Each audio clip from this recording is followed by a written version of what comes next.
Oke, selamat sore semuanya. Assalamualaikum warahmatullahi wabarakatuh. Senang bisa jumpa kembali kita hari ini. Kebetulan di Klik Coaching kita lagi bikin program mingguan. Fokusnya ke pendidikan sih, karena konten yang berbau politik, berbau agama begitu, sekarang sudah banyak banget. Jadi kita ingin ambil ruang sendiri, ruang pendidikan, yang mana ruang ini nggak kalah penting, bahkan penting banget. Nah, setiap minggu kita selalu menghadirkan pembicara-pembicara inspiratif dari dalam dan luar negeri, dan kebetulan sore ini pembicaranya perempuan semua. Jadi ada 3 perempuan. Saya sapa dulu. Yang pertama ada Ibu Indi Hardono. Selamat sore, Ibu Indi. Selamat sore semua. Oke, nah Ibu Indi ini merupakan scholarship tim koordinator untuk Navix Neso. Jadi nanti yang mau kuliah ke Belanda, terutama dengan beasiswa Stunet, nggak tahu gimana nyebutnya itu, Stun atau Stunet. Stunet ya, oke, berarti udah bener ya. Nanti ke Bu Indi ini. Dan Bu Indi juga menulis buku, kebetulan saya pegang langsung, bukunya keren banget. Ya Ya, tapi benar-benar bagus ya. Judulnya Eureka di Negeri Seberang, Pendidikan Tak Bergaris Batas. Nah, teman-teman nih harus baca nih yang concern di dunia pendidikan, bahkan ingin tahu tentang Belanda, ini harus dibaca. Dipromosikan Bu Indi. Ya. Nah, kemudian yang kedua kita punya Mbak Ilina. Halo Mbak Umi. Halo Mas Budi. Mbak Umi ini artinya ibu ya, tapi kita manggilnya Mbak. Tapi emang Mbak Umi ini ya sudah punya anak juga, jadi pas lah. Nah, Mbak Umi di Belanda mendampingi suaminya PhD di sana, juga nulis buku judulnya Oleh-oleh dari Belanda. Oleh-oleh dari Leiden ya, maaf ya. Betul ya? Iya, benar. Nah, nanti boleh juga sedikit disampaikan, karena saya belum baca bukunya itu, belum nyampe dari Belanda ke rumah saya. Belum ada posnya itu. Yang ketiga, ada Kakak Dila. Dila gitu ya, karena masih muda. Apa kabar Kak Dila? Kebiasaan sih. Kak Budi, sehat-sehat aja. Kita suka bercanda, manggilnya kakak begitu, tapi sebenarnya cuman sapaan aja. Jadi Mbak Dila ini, Mbak aja deh, awardee dari Stunet 2017. Jadi ini sama Bu Indi pasti kenal banget. Juga mentor Klik Coaching, dan salah satu mentor favorit di kami, banyak yang request. Karena keren ngajarnya. Dan sekarang di SDG Center dan CISS Unhas di Makassar. Gitu ya, Kak Dila ya. Oke. Nah, teman-teman, ini lumayan banyak yang hadir, dan juga kita akan rekam, kemudian kita akan share di sosial media kita, tepatnya di YouTube, di Klik Coaching Channel. Nah, kebetulan juga mulai hari ini, program kita disiarkan langsung oleh PRTV di Bandung. Jadi semoga jangkauannya makin luas dan semakin banyak kita mendapatkan manfaat dari acara ini. Nah, tema kali ini kita akan membahas tentang meneropong pendidikan dan kehidupan di Belanda. Namanya meneropong berarti kita butuh alat lah, atau butuh media. Kalau melihat kan melihat langsung. Nah, medianya ini atau perantaranya ada Ibu Indi, ada Mbak Umi, dan Kak Dila. Nanti kita akan belajar dari 3 perempuan hebat ini. Baik, saya sapa lagi. Bu Indi, sebenarnya kesibukannya apa ini Bu Indi selama pandemi ini?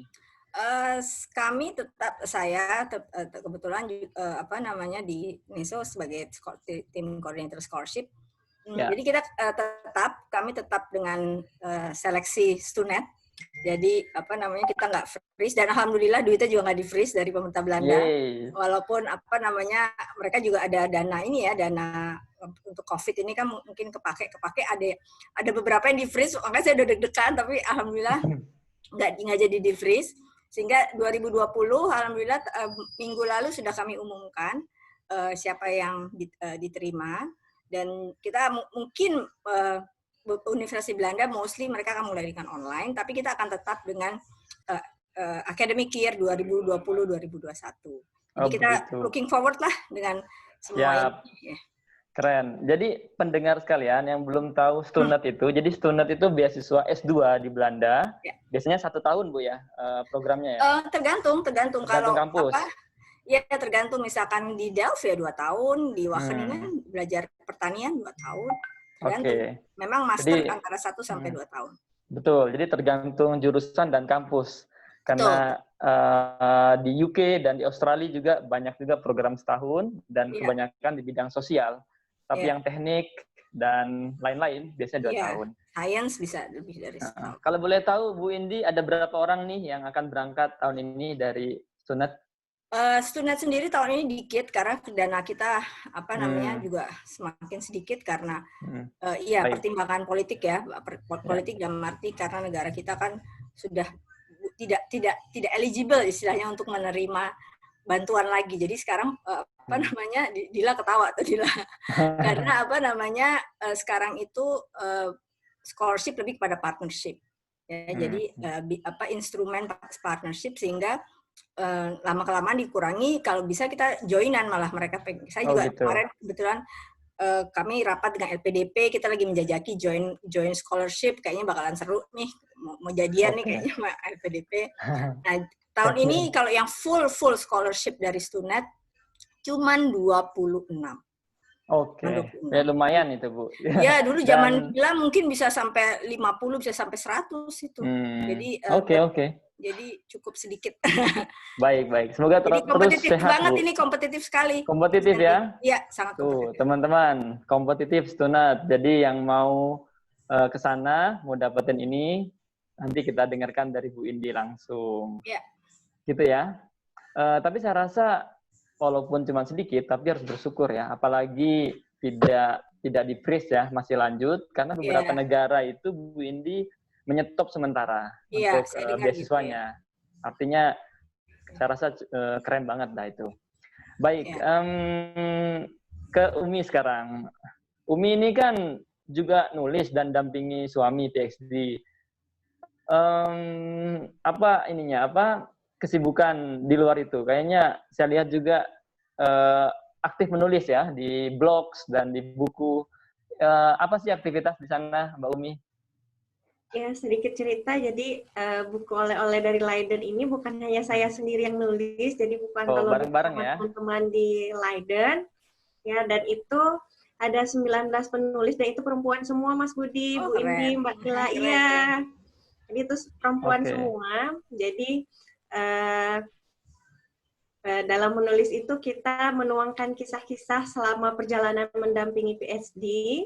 Terus juga ada yang menjadi mahasiswa di sana, ada yang juga PhD mom, jadi macam-macam deh. Nah seru itu, jadi untuk oleh-oleh buat teman-teman di tanah air, jadi kita kompilasiin kisah-kisah tadi, kita bukuin gitu. Oke, berarti mirip buku Neng Koala di Australia. Pernah dengar kan? Oh, iya.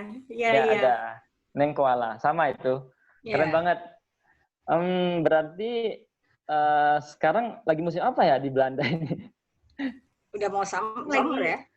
Lagi ya udah summer, tapi ya cuacanya ya? Belanda kan naik turun ya, sebentar panas terus drop lagi. Oke, nanti diceritakan deh Mbak Umi ya, karena teman-teman yang ingin ke Belanda mungkin butuh brainstorming atau pengetahuan dasar lah.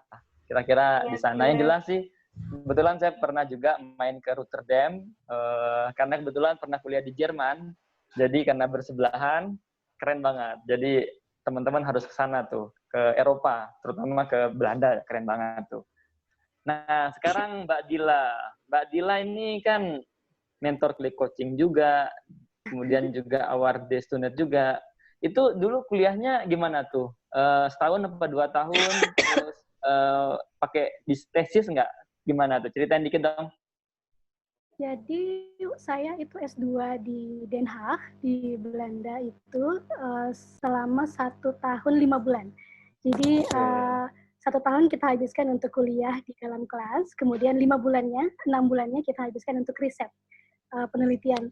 Jadi kita tentu saja tesis, tapi bukan tesis istilahnya, dia istilahnya research paper. Jadi hanya menuliskan beberapa puluh ribu sebagai tesis.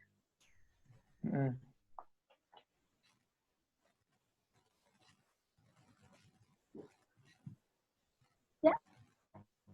Oke. Thank you Mbak Dila, udah dijelasin sedikit. Nah, sekarang saya ingin berikan waktu ke masing-masing pembicara. Udah kedengeran saya, Mbak Dila? Oke, kedengeran ya suara saya? Ya, kedengeran Kak Budi. Maaf tadi keputus. Intinya kedengeran. Mbak Dila ini saya ketemu dulu di Turki, tapi punya tekad yang luar biasa untuk pendidikan, belajar di Belanda, kemudian sekarang mengabdi di Unhas di Makassar, bukan sebagai dosen atau mungkin dosen ya, tapi di sini tertulis SDG Center and ISS Unhas. Itu apa sih? Sulit banget dikatain. Boleh diceritain dikit dong? Apa dua hal itu?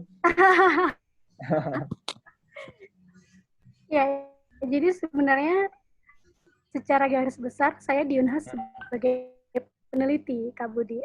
Jadi ada 2 lembaga yang ada di Unhas, itu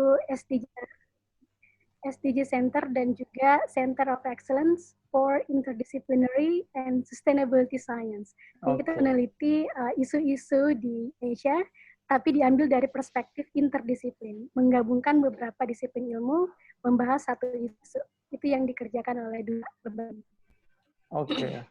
Saya rasa Bu Indi sangat bangga nih punya alumni seperti Dila. Dan Kak Dila ini nulis buku juga, Kırmızı Beyaz, karena bareng-bareng kami nulis, salah satunya Dila. Baiklah, saya ingin kasih waktu full ke Bu Indi untuk menyampaikan terkait tema kita hari ini, meneropong pendidikan dan kehidupan di Belanda, biar lebih menyeluruh yang disampaikan, dan saya berikan waktu 10-15 menit, nanti berlanjut ke Umi, nanti lanjut lagi ke Dila. Nah, silakan Ibu Umi untuk menyampaikan. Saya dulu atau Mbak? Ya, Ibu Indi dulu. Oke. Mas Budi, saya mungkin bisa minta tolong tadi slide-nya, tapi nggak apa-apa, siapin aja, mungkin saya ngomong aja deh. Oke, ini udah bisa nih saya tampilin ya. Ya, terima kasih teman-teman semua atas kesempatannya.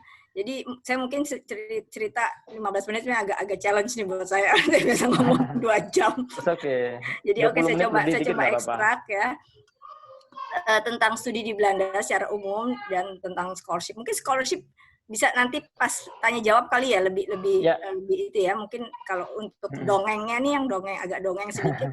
Studi di Belanda lah secara umum ya. Mungkin nanti Dila sama Umi bisa tambahkan. Jadi bicara tentang studi di Belanda, sebenarnya kita pikir kita tahu Belanda sebenarnya. Tapi mungkin sebatas sejarah sebenarnya. Banyak yang kita tidak kenal dari negara yang kecil. Ini negara ini kecil banget, ya, super kecil. Mungkin nggak lebih besar dari Jawa Barat, ya. Pokoknya kecil banget deh. Tapi mereka bahkan menyebutnya sebagai small village, ya. We're just a small village. Tapi saya sendiri merasakan, nah ini ya kira-kira kurang lebih ini typical landscape Belanda, datar, ya, punya sekali banyak disadvantages dari sisi geografis, dari sisi landscape-nya juga ya, datar di bawah permukaan laut, hampir 2/3 tanahnya, kecil, terus kemudian juga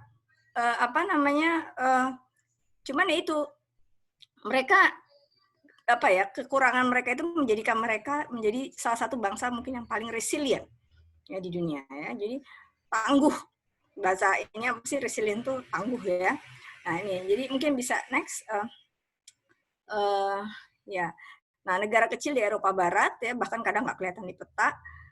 Cuman itu banyak sekali keunggulan-keunggulan yang kadang kita nggak tahu sebenarnya. Ngapain sih sekolah di Belanda? Gitu. Sebenarnya kalau kita mau sedikit kembali sejarah, student pertama Indonesia yang keluar negeri itu ke Belanda. Itu 50 tahun sebelum Bung Hatta. Ya, kalau kita mungkin tahunya dulu Bung Hatta yang pertama-tama. Bung Hatta dengan gerombolannya itu mendarat di Rotterdam. Itu bukan, ternyata 50 tahun sebelum itu sudah ada seorang Indonesia di Leiden. Ya, saya pernah masuk tuh ke dalam perpustakaan Leiden, ada ruangan khusus kayak brankas tapi satu ruangan. Nah itu di situ ada semua manuskripnya, file-file lama tentang logbook tentang student tahun 1871, rupanya sudah ada student Indonesia yang belajar di sana. Ya. Memang bukan orang terkenal, tapi yaitu adalah International Student Mobility yang pertama. Ya. Itu Belanda. Ya, next mungkin. Nah ini, Belanda kalau saya menyebut, saya juga dulu S2 kebetulan saya di Belanda, saya menyebutnya sebagai sebuah negara kecil, tapi tempat di mana saya belajar tentang banyak hal-hal besar. Ya, ini salah satu hal besar yang dilakukan oleh Belanda yang berangkat dari ketidakberuntungan mereka secara geografis. Ini adalah salah satu dam ya, proyek terbesar di dunia ya. Jadi mereka, kalau kita di sini ngurusin banjir, ngurusin sungai ya, 7 sungai itu aja nggak ribet-ribet, nggak beres-beres.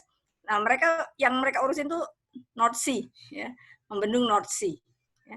Jadi kalau kita dari Schiphol itu mau naik mobil ke Groningen itu, nanti kita akan melewati nih, dam terbesar di dunia. Ya nggak kelihatan itunya, tepinya nggak kelihatan saking gedenya. Ya ini jadi mereka adalah bangsa yang bisa memanfaatkan keterbatasan mereka menjadi satu keunggulan. Itu yang saya lihat dari Belanda. Sehingga itu terrefleksikan juga dalam academic culture mereka. Ya, next. Nah, ya, small country with big opportunities. Ya, next. Ya, ini. Jadi karakter orang Belanda itu resilient, inovatif, ya, strong research culture, yang mungkin nanti Mbak Umi bisa tambahkan seperti apa sih research culture di Belanda itu. Open, egalitarian, equality, yaitu tuh agama mereka tuh ya, equality, egalitarian, sustainability, nah itu tuh inovatif ya, sehingga itu sangat-sangat terrefleksikan di academic culture mereka. Next. Ya ini seperti hal yang seperti ini. Belanda tuh hampir bilang tidak punya sumber kekayaan alam, nggak kayak kita. Kita punya emas, kita punya crude oil, kita punya batu bara. Mereka punya lah sedikit gas ya di utara sana. Selainnya nggak punya. Satu-satunya kekayaan alam yang paling in abundance gitu ya, yang banyak itu cuma angin. Ya benar, cuma angin. Makanya mereka adalah negara yang perekonomiannya semuanya ditunjang dengan angin, cuma punya angin kasarannya. Jadi ini kemarin nih tahun lalu mereka udah klaim bahwa semua kereta di Belanda sekarang sudah run by wind power. Bayangin coba. Ini udah kan zero emission ini kan pasti kan. Nah, ini jadi semuanya itu memicu kepada satu inovasi. Next. Next. Ya. Nah, jadi ini terrefleksikan banget dengan performance negara ini. Jadi kita kalau melihat satu pendidikan itu hanyalah satu refleksi ya. Mutu pendidikan ada satu refleksi dari performance sebuah negara. Ya, karena negara Belanda nggak punya apa-apa, banyak keterbatasan, tapi kok bisa perform. Nah, ini pasti ada sesuatu nih kan. Dia nggak punya minyak bumi, nggak punya angin, kenapa bisa perform? Nah, ini kan pasti next. Karena pendidikannya yang baik ya.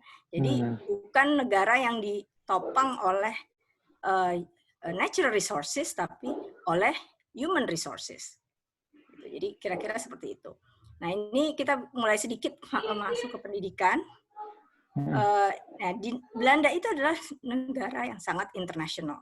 Jadi relatif rasio antara student internasional dengan student Belanda itu cukup besar ya, cukup banyak international student di sana. Jadi 1 di antara 10 student di Belanda itu adalah international students. Jadi mungkin Dila juga bisa nanti share bagaimana international atmosphere lah ya di Belanda itu sangat terasa di bukan cuma di situasi akademisnya, tapi juga dalam secara kultur. Jadi salah satunya adalah ini lagi, salah satunya adalah dengan ya mungkin next lagi. Nah ini banyaknya international program di sana. Jadi kita bisa klaim bahwa kita non-English speaking countries yang paling banyak punya international program. Jadi pilihan studinya paling banyak dalam bahasa Inggris ya, maksudnya international program itu conducted in English. Ada sekitar 2.100 lebih, mulai dari S1, S2, short courses, non-degree programs ya, yang conducted 100% in English. Jadi ini salah satu hal yang menjadikan negara Belanda menarik ya untuk menjadi destinasi. Next.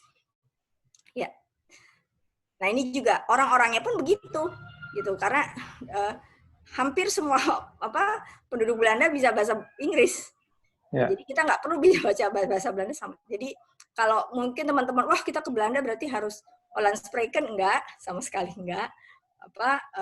Yang diminta IELTS, yang diminta TOEFL. Sama ya. Jadi bahkan untuk situasi sosial pun kita belanja di pasar atau pergi kemanapun, supir bus, supir tram, ya, no problem. Fluently ya. Next. Nah ini yang tadi saya bilang, iklim international environment-nya sangat kental. Dan saat ini student Indonesia sekarang ada sekitar 1.500 sampai 1.600 yang ada di Belanda. Ya. Jadi cukup banyak, walaupun bukan yang terbanyak, international student terbanyak di sana masih Cina. Zaman saya dulu Indonesia loh, 20 tahun yang lalu Indonesia, tapi sekarang udah dipepet nomor 5. Nomor 5. Next. Nah, kemudian untuk masalah mutu pendidikannya sendiri.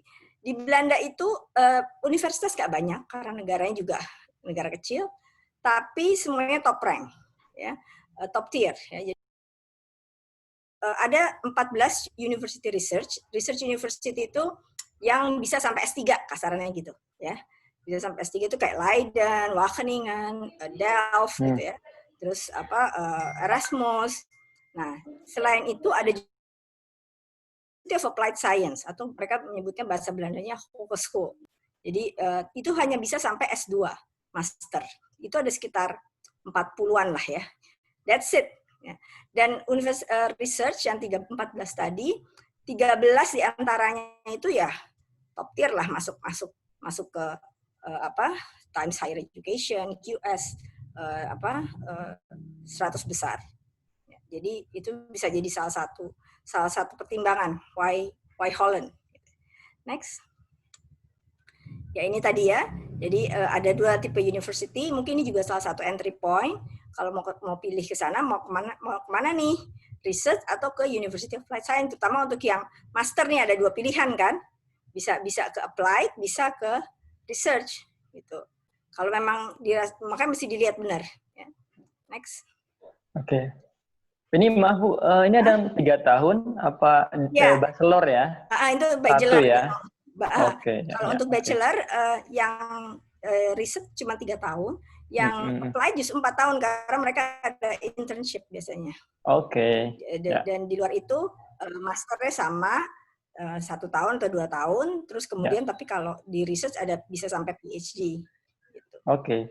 Nah ini yang terakhir kenapa menjadikan Belanda menarik. Kita menyebutnya sebagai home away from home.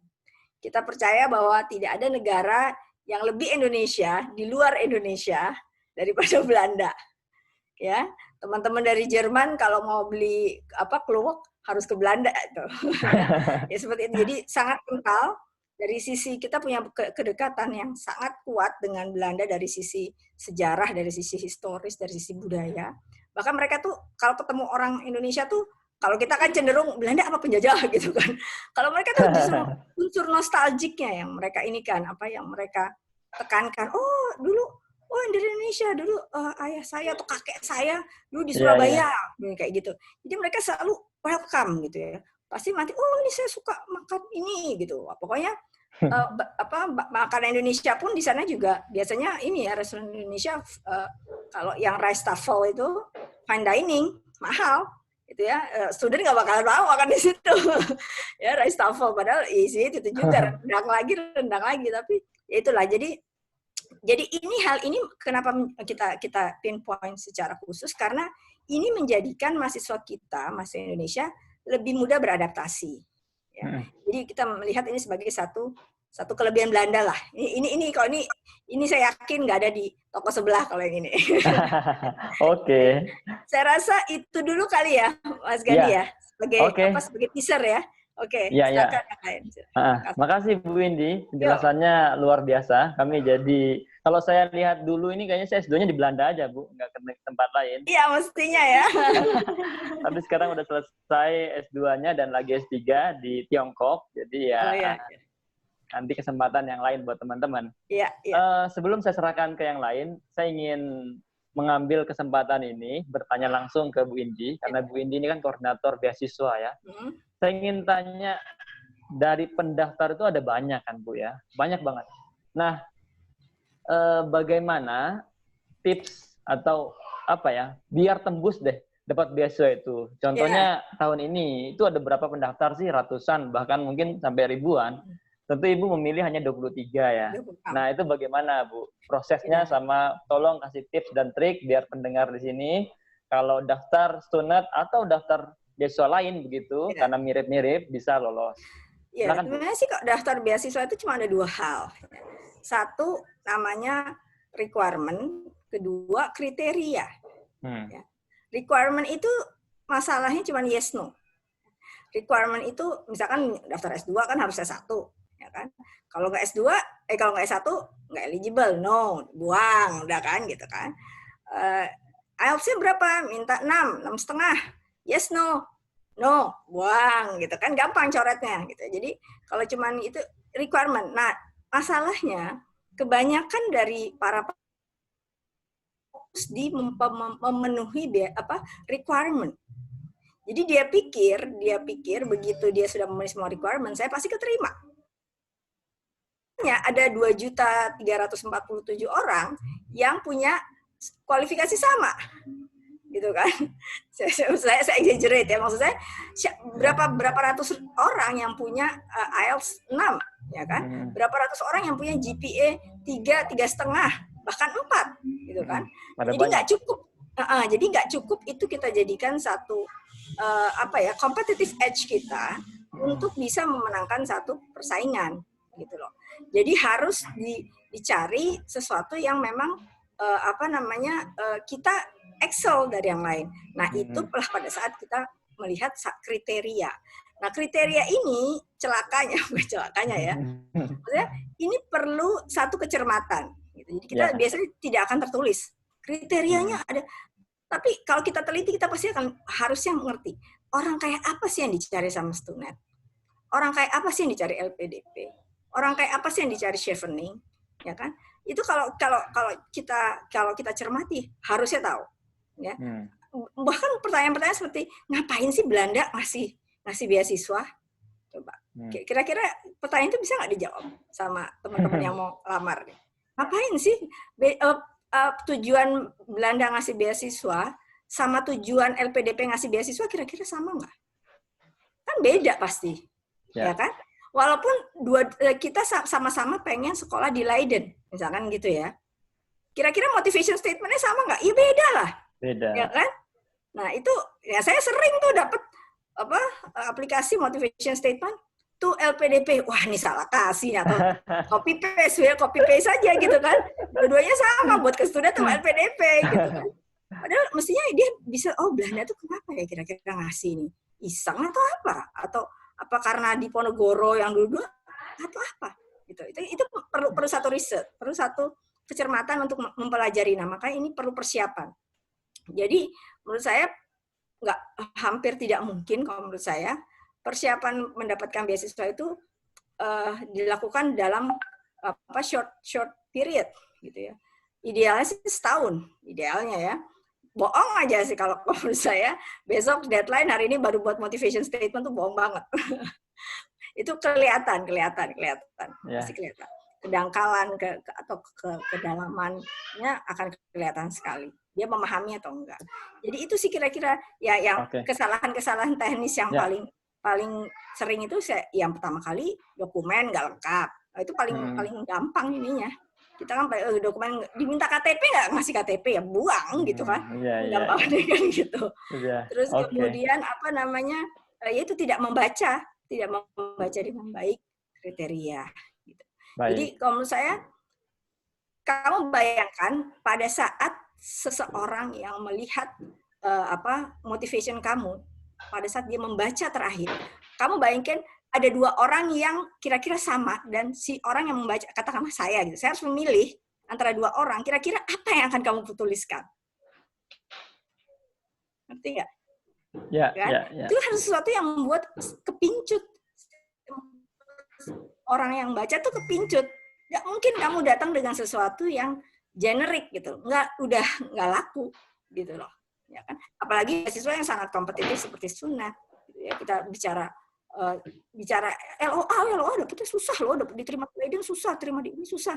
Ya tapi masalahnya ada itu tahun ini hampir 500 orang, 500 LOA gitu loh. Sedangkan beasiswanya masalahnya cuma ada segitu, bahkan LPDP yang banyak pun juga terbatas beasiswanya kan. Jadi itu tadi harus jeli, harus cermat. Bukan jeli, cermat. Cermat ya. Oke. Makasih Bu Indi. Jadi keren banget tips. Gitu. Ya. Keren banget tuh tips triknya buat teman-teman yang mau mendaftar ke Stunet terutama, dan juga saya rasa bisa dipakai untuk ke tempat lain. Nah, kebetulan kami di Klik Coaching, di Klik Coaching kan mentoring beasiswa juga. Nah, Kak Dila salah satu mentornya dan ada sekitar 100-an mentor di situ. Memang kita tekannya ke setelah aplikasi. Jadi aplikasi dokumen itu kan syarat awal ya, kata Bu Indi tadi. Kalau teman-teman diminta TOEFL atau diminta IELTS nggak memberikan, ya siap-siap nggak dibaca selanjutnya atau nggak masuk tahap pertama. Nah, hal yang lain adalah seperti isai. Nah, Bu Indi bilang tuh, dari isai itu semacam proposal kita, surat cinta lah begitu ya, buat para reviewer. Nah, kalau surat atau isainya tadi general, malah ditujukan ke LPDP, itu kan salah alamat ya. Atau ditujukan ke YTB Turki misalnya. Jadi harus, jangan sampai ada typo lah. Kalau bisa, zero mistake lah. Zero typo kalau bisa, karena itu isai kan paling 2 halaman saja kan, bisa mungkin, betul. Dan memang kalau kami di Klik Coaching biasa mentor itu ikut ngoreksi, bahkan ngasih feedback dulu, makanya tidak bisa apa istilahnya ya, 1 hari jadi, apa istilahnya tuh yang sering digunakan, apa? Kebut semalam Kak Budi. Nah. Sistem SKS, kebut satu malam, SKS, sistem kebut semalam, nggak bisa. Jadi harus ada well prepare gitu. Oke. Mungkin saya tambahkan sedikit. Boleh? Kaitan dengan apa tadi. Jadi kan gini, kamu kan apply itu kan kamu offering ya. Jadi kayak kalau apa ya, satu perusahaan mau go public, dia kan ngeluarin apa yang namanya prospektif, ya kan? Belilah saham saya gitu kan. Nah, kita kan akan lihat saham mana nih yang paling return-nya paling oke gitu, menjanjikan gitu kan. Nah, jadi itu kan semuanya adalah satu package yang lengkap gitu kan. Lengkap tuh dalam artian apa? Kita sebagai pengelola beasiswa, kita akan melihat gini. 1, ini anak tahu nggak sih apa yang dia mau? Yang dia mau ngapain sih? Ku tahu yang ku mau tuh loh, apa sih iklan Sprite itu loh. Nah, ya kan? Saya mau ambil ini gitu ya. Terus kemudian kenapa dia mau ngambil itu? Kalau dia tahu bisa menjelaskan, berarti dia tahu benar apa yang dia mau, ya kan? Dia mau ngambil misalkan water sanitation gitu ya.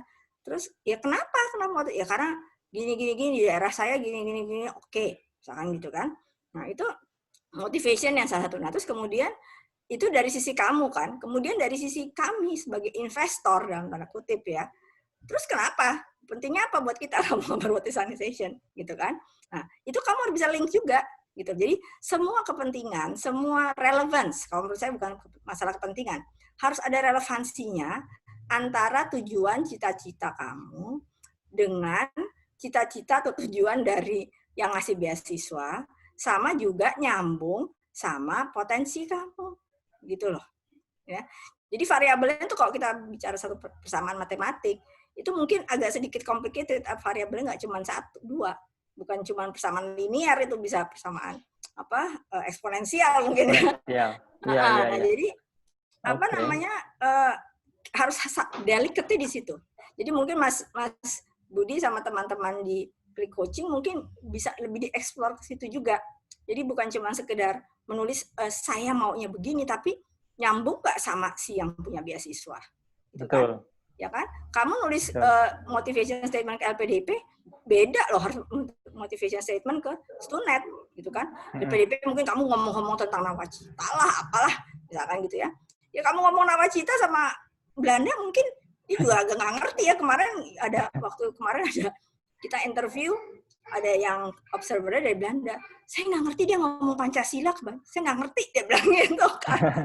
Ya maksudnya, ya oke dia bergerak di mungkin ada hubungan sama Pancasila, tapi mungkin dia bisa rephrase itu dengan cara yang lebih general, istilah-istilahnya itu kayak gitu. Jadi harus sangat situasional, harus benar-benar dilihat. Makasih Bu atas tambahannya, itu sangat bermanfaat. Jadi emang di paket Isai Click Coaching itu mentor coba ngejelasin di awal apa sih yang harus ada, bahkan dalam 2 halaman itu semua bisa tertuang di situ, tidak terlalu panjang kali lebar kali tinggi, tapi bisa padat tapi bisa mengena. Concise. Jadi betul. Makasih sekali lagi. Kita lanjut ke Kakak Dila dulu biar nyambung, nanti baru ke Kakak Umi, Mbak Umi. Nah, Mbak Dila, ini ada share juga ya? Ada dong. Oke. Ya sudah. Ini kebetulan kayaknya ini program mentoringnya ada clickcoaching.com. Boleh. Kalau gitu langsung aja Kak Dila, sekitar 10-15 menit ya. Kak Dila jelasin deh terkait tema kita. Silahkan. Terima kasih Kak Budi, terima kasih juga buat Kak Umi dan juga Kak Indi saya bilangnya, bukan Bu Indi. Oh gitu, Jadi tadi Bu Indi udah ngobrolin secara garis besar tentang pendidikan di Belanda, jadi mungkin yang ingin saya jelaskan di presentasi ini adalah sesuatu yang lebih spesifik. Apa sih pengalaman yang saya rasakan selama belajar di Belanda? Nah, untuk perkenalan dulu bahwa saya adalah graduates atau alumni dari Erasmus University Rotterdam di International Institute of Social Studies, lokasinya ada di Den Haag. Jurusannya adalah studi pembangunan, development studies, tapi konsentrasinya adalah untuk isu HAM, gender, dan konflik.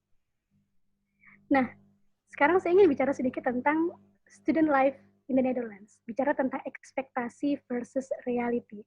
Jadi kayaknya ini bakal deg-degan karena apakah saya mendapatkan semua harapan-harapan saya selama di Belanda atau enggak? Kita lihat dari presentasi sekarang. Alright, jadi hal yang paling simpel yang ingin saya lihat dari Belanda, ekspektasi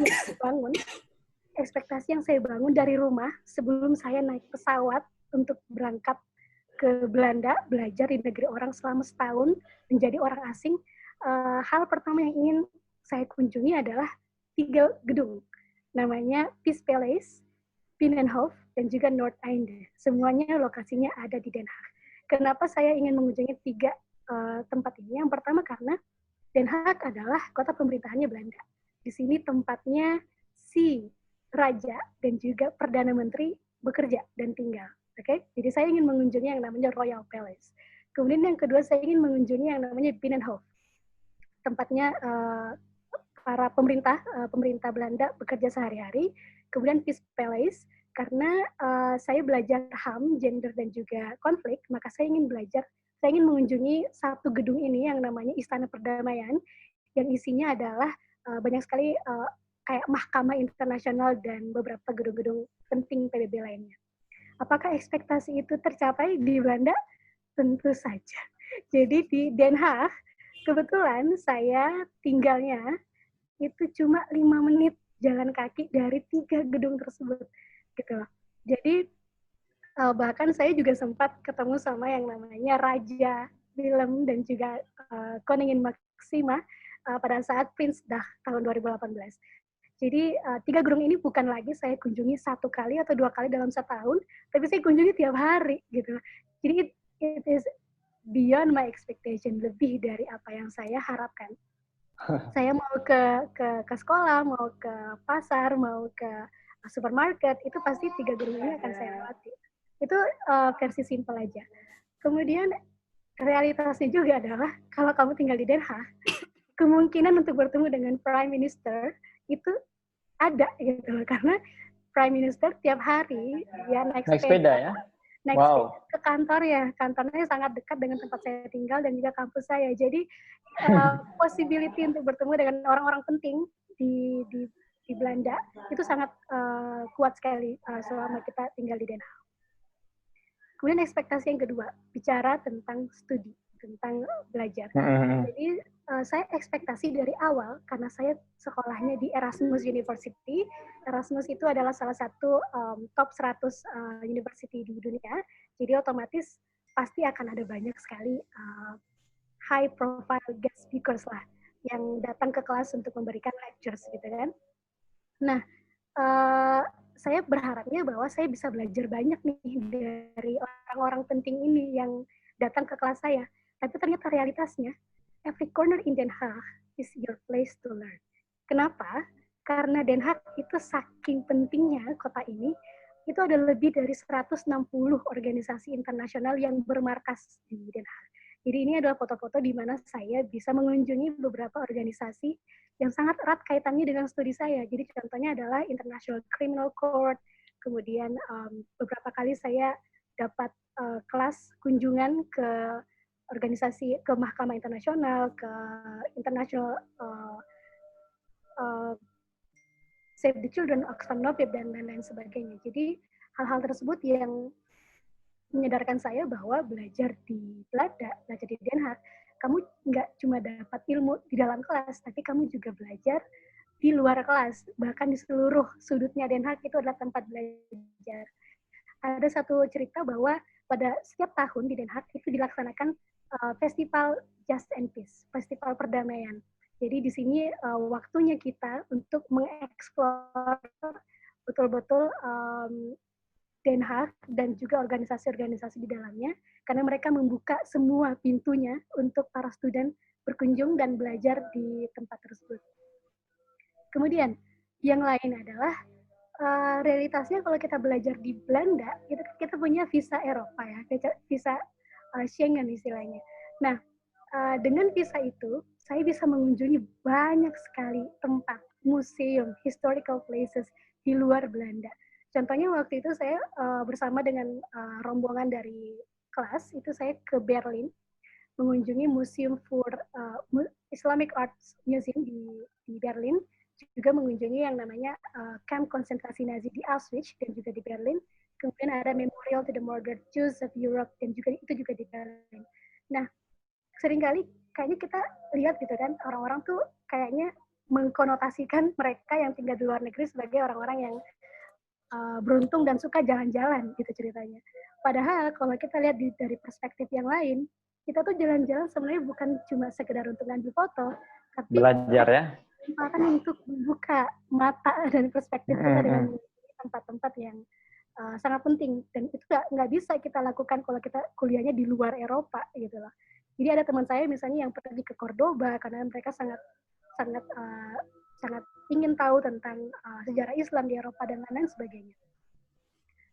Kemudian ekspektasi yang dari rumah adalah belajar di Belanda tuh nggak bakal sulit. Kenapa? Karena di Belanda, yang seperti yang Ibu Indi bilang tadi, semua orang bicara bahasa Inggris. Most of people speaking English gitu. Dan juga literaturnya pastinya berbahasa Inggris. Nah, saya mungkin merasa cukup pede ya, karena saya bisa kok bahasa Inggris segala macam. Jadi nggak akan sulit. Kemudian perpustakaan di Belanda. Perpustakaan di Belanda itu besar-besar dan punya banyak sekali extensive collections. Jadi semua koleksi-koleksi yang kamu butuhkan itu kamu bisa dapetin di perpustakaan di Belanda.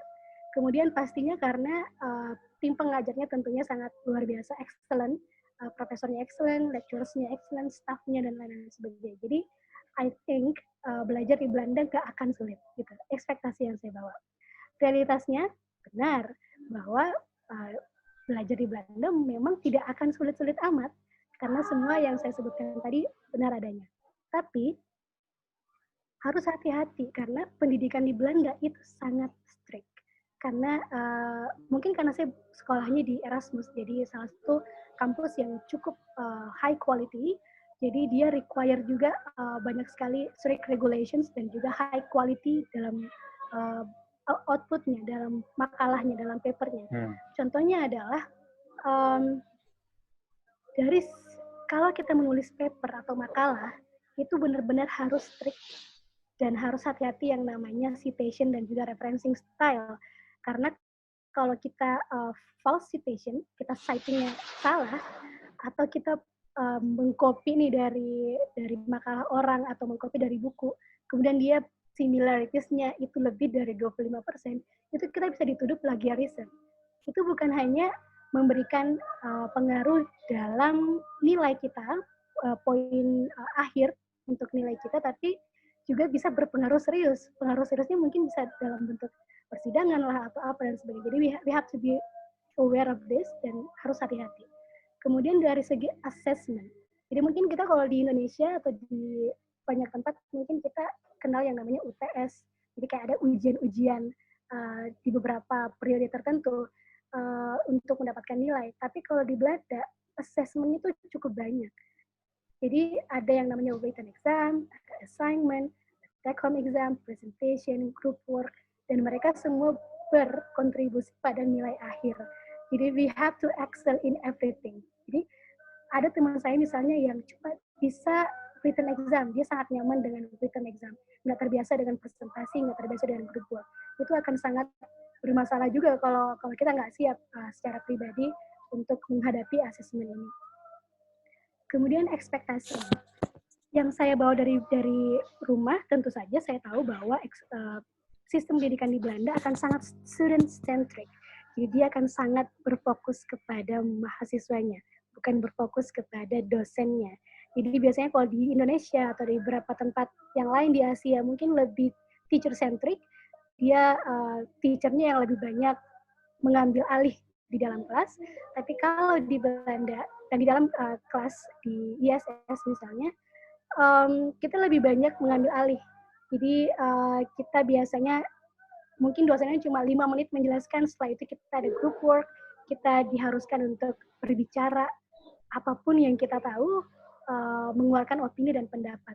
Beberapa orang mungkin bilang bahwa saya nggak mau deh kasih keluar pendapat yang istilahnya sangat berbeda dari dosennya, takut dosennya tersinggung atau takut dosennya ngasih nilai jelek di akhir. Tapi itu tidak terjadi di Belanda. Kenapa? Karena karena belajar di Belanda, there is no right or wrong, you are just learning, gitu. Itu istilahnya kalau di Belanda. Jadi ini faktanya di Belanda bahwa hubungan antara kita dan dosen itu sangat casual, sangat dekat seperti teman. Jadi kalau selesai kelas biasanya kita masih ada ngobrol-ngobrol dulu, minum-minum dulu di kafe, minum kopi dan sebagainya. Kemudian ini foto saya, kebetulan di sebelah kanan foto saya dengan rektor Erasmus. Jadi tidak ada sama sekali sekat antara rektor dan juga saya dari Asia, istilahnya kayak gitu. Kemudian di Belanda itu kita dipaksa untuk menjadi seorang pembelajar yang independen learner. Kita harus benar-benar tahu nih strateginya, kapan dan apa yang harus saya lakukan untuk bisa memenuhi deadline. Jadi kita dikasih waktu 1 tahun atau 1,5 tahun untuk kuliah di Belanda, make sure kita lulusnya tepat waktu. Kemudian ekspektasi dan realita tentang aktivisme. Jadi waktu saya di Indonesia, saya kan banyak melakukan aksi ya. Jadi saya selama himpunan itu sering melakukan banyak aksi dengan di Belanda. Kalau saya nggak punya waktu buat aktivisme, jadi saya takutnya terlalu banyak atau terlalu sibuk belajar, jadi nggak punya waktu untuk memikirkan hal-hal yang lain. Tapi ternyata realitasnya di Belanda dan di ISS dan di Den Haag khususnya, kita punya kesempatan untuk involve di berbagai macam aksi dengan banyak sekali orang dari seluruh dunia. Jadi kesempatan itu justru lebih besar terjadi di Belanda. Tidak hanya bicara tentang isu-isu internasional, tapi di Belanda juga kesempatan untuk membawa isu-isu lokal untuk dibicarakan. Yang saya lakukan waktu tahun 2018 di Belanda. Kebetulan saya tergabung di PP Kota Den Haag sebagai koordinator komunikasinya. Jadi kita waktu itu membuat yang namanya peringatan 20 tahun reformasi. Jadi kita punya film speakers dari Indonesia dan dari luar yang aware dengan isu-isu Indonesia. Dan menariknya adalah isu-isu ini sangat orang-orang di Belanda, teman-teman saya khususnya, mereka sangat welcome dengan isu-isu yang terjadi di Indonesia. Jadi perspektif kita benar-benar sangat terbuka dengan diskusi yang dilakukan di Belanda dengan orang-orang luar. Nah, Kakak Dila, maaf saya potong sedikit, 2 menit lagi ya? Ya, sure. Oke. Jadi ini tentang social life dulu. Jadi kita bicara tentang sesuatu yang lebih santai.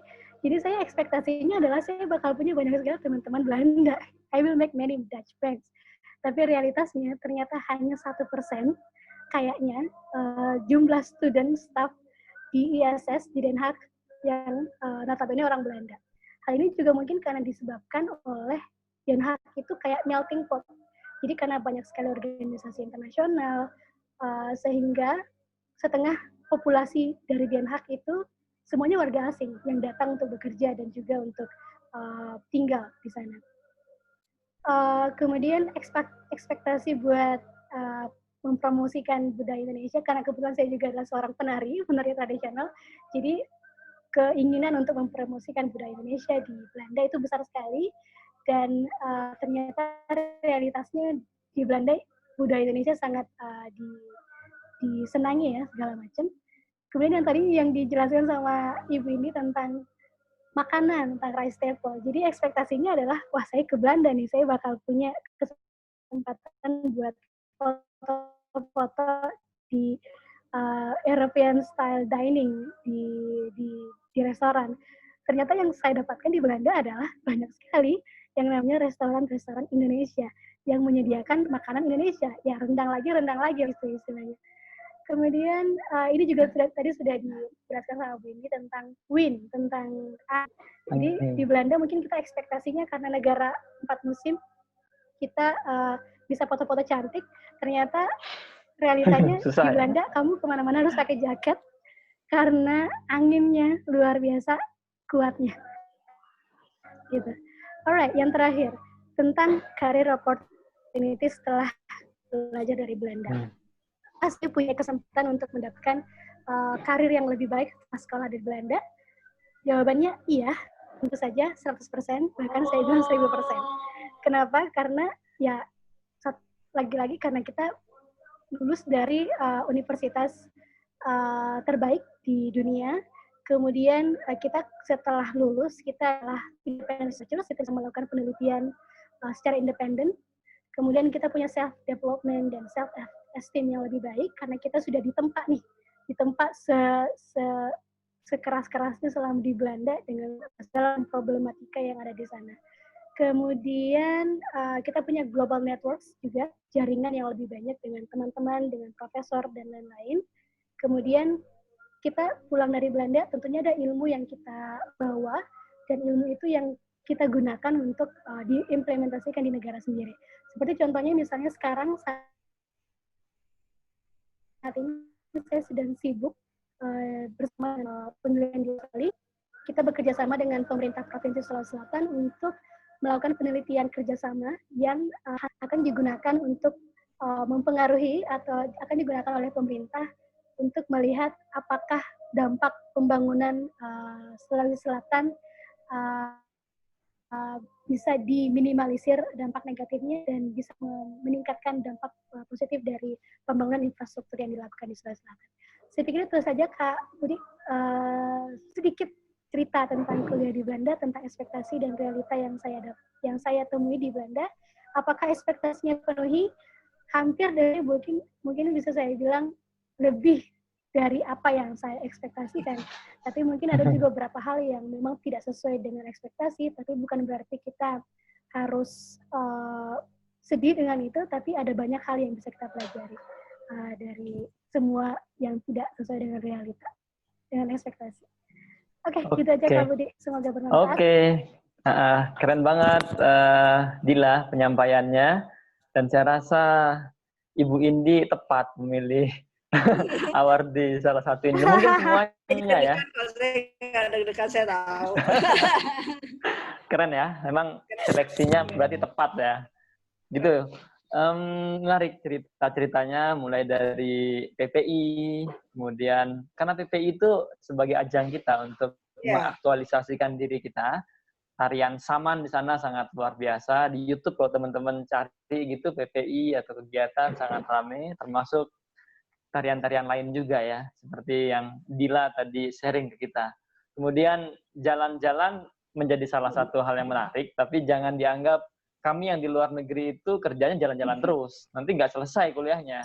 Justru kami biasanya weekend atau pas libur summer kami jalan-jalan. Ya, mumpung di luar negeri juga, cuman tujuan utama kami tetaplah untuk belajar.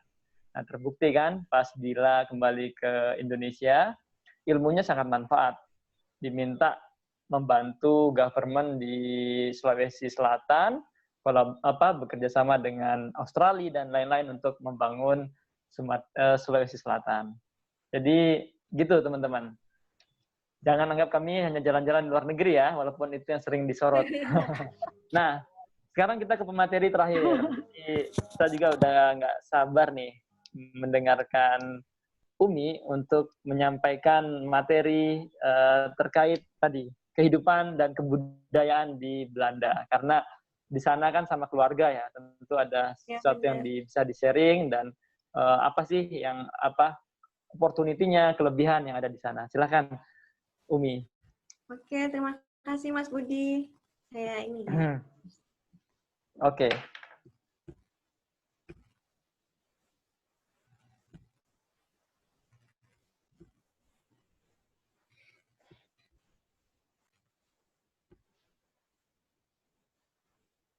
Nah, jadi saya ingin berbagi cerita pada teman-teman ini tentang kehidupan di Belanda, lingkungan sosial dan budaya.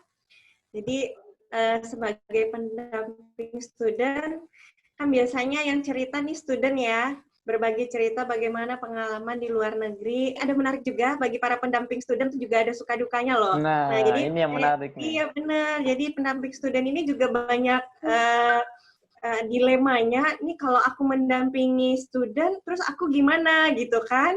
Kan kebanyakan para pendampingnya juga akan dilema gitu. Nah ternyata ekspektasi saya itu sangat tinggi waktu ke Belanda. Selain juga suami yang saya dampingi ini sibuk di PPI Belanda, kebetulan juga pada tahun 2000, mungkin Mbak Indi juga tahu, suami saya adalah sekjen PPI Belanda, jadi kegiatannya sangat aktif sekali. Namanya siapa tuh? Namanya? Nama suami saya Arizona. Sebut aja namanya di sana masih ini kok. Nah, kebetulan itu suami itu sangat jarang di rumah Mbak Indi. Jadi saya ibu dari 3 anak, jadi saya harus handle semua. Nah, jadi ini pengen berbagi cerita buat teman-teman PhD yang kebetulan sudah bukan PhD saja, kemungkinan mungkin juga master yang sudah berkeluarga, ingin tahu kalau saya bawa pasangan ini gimana sih nanti pasangan saya gitu. Jadi biar nggak dilema, saya juga pengen berbagi. Bisa nggak sih pasangan kita mengembangkan potensi yang ada pada dirinya dengan peluang di negeri asing, belum kenal siapa-siapa, kemudian juga dengan situasi yang berbeda, nanti akan ketemu jawabannya.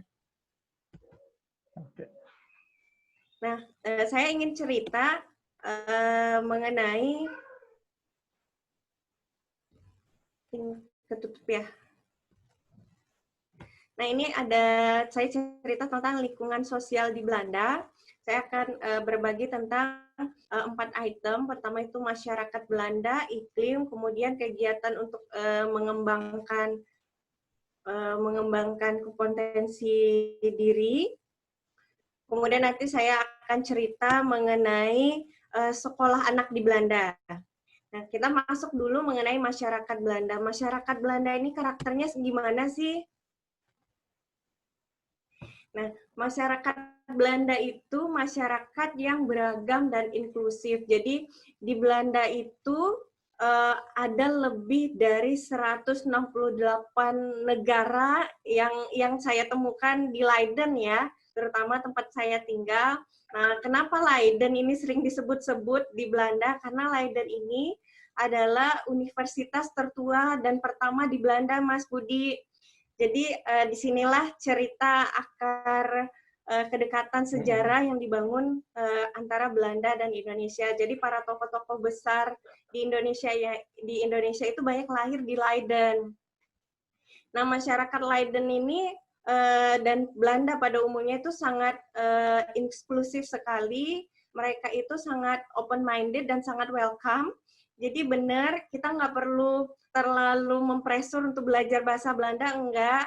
Karena dengan bahasa Inggris saja kita sudah bisa menjalani rutinitas hari-hari, terutama saya sebagai seorang ibu harus benar-benar dekat dengan masyarakat Belanda, di mana saya menyekolahkan anak saya di sekolah Belanda, jadi selalu berinteraksi sosial.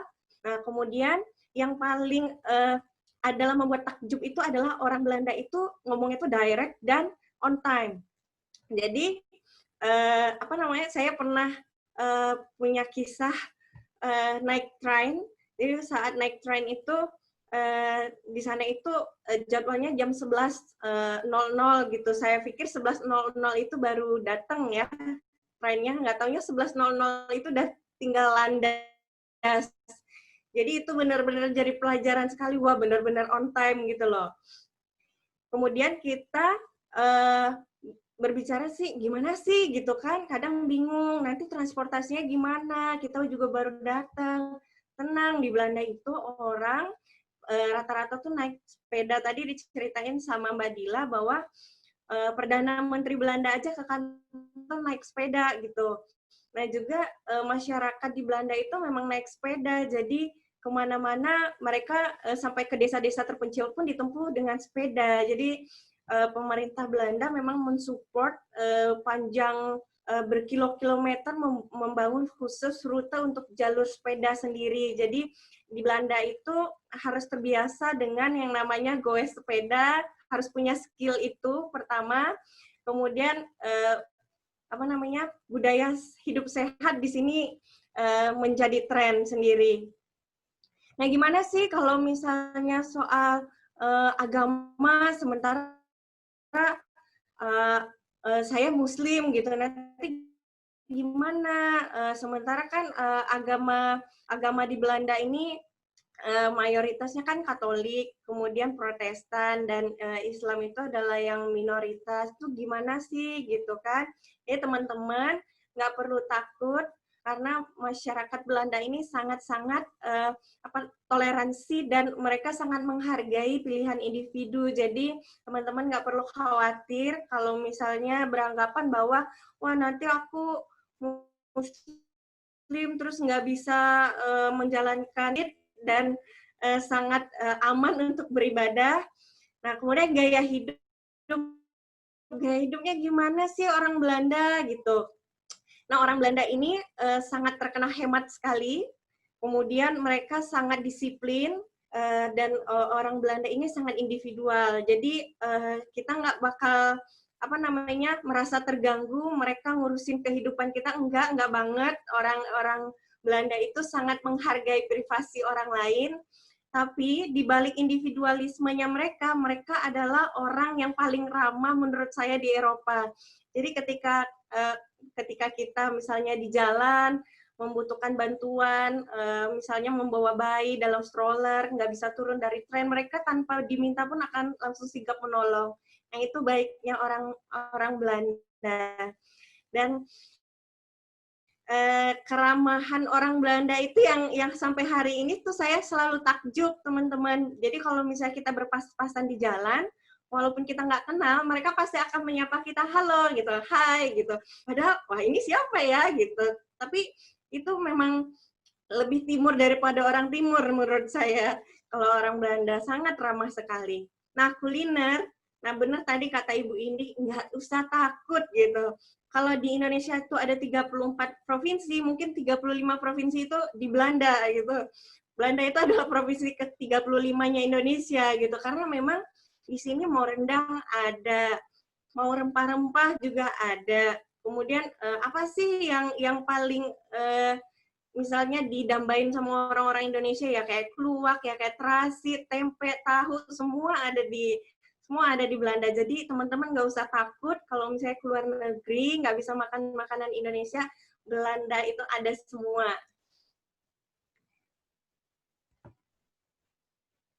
Nah iklim ini juga menjadi sebuah hal yang patut teman-teman tahu dulu dasarnya kalau ke Belanda tuh gimana sih iklimnya gitu. Karena kan kalau di Indonesia kan hanya 2 musim gitu kan. Kalau di Belanda itu ada 4 musim, ada musim panas, dingin, musim gugur, ada musim semi. Nah, kalau di tiap-tiap musim ini teman-teman juga punya keseruan masing-masing gitu. Jadi nggak perlu takut, nanti aku di musim ini harus ngapain ya. Pokoknya setiap musim itu punya ritme masing-masing, punya kebahagiaan masing-masing.